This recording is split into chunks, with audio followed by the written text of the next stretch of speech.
हमर देहिया के खूब झका झोले कि रातिया में चोली खोले। हमर राजा जी दिन में ना बोले कि रातिया में चोली खोले, कि रातिया में चोली खोले।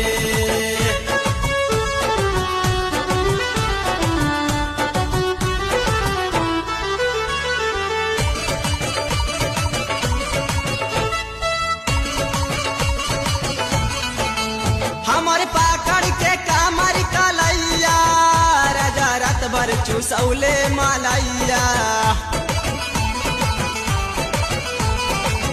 हमर पाकड़ के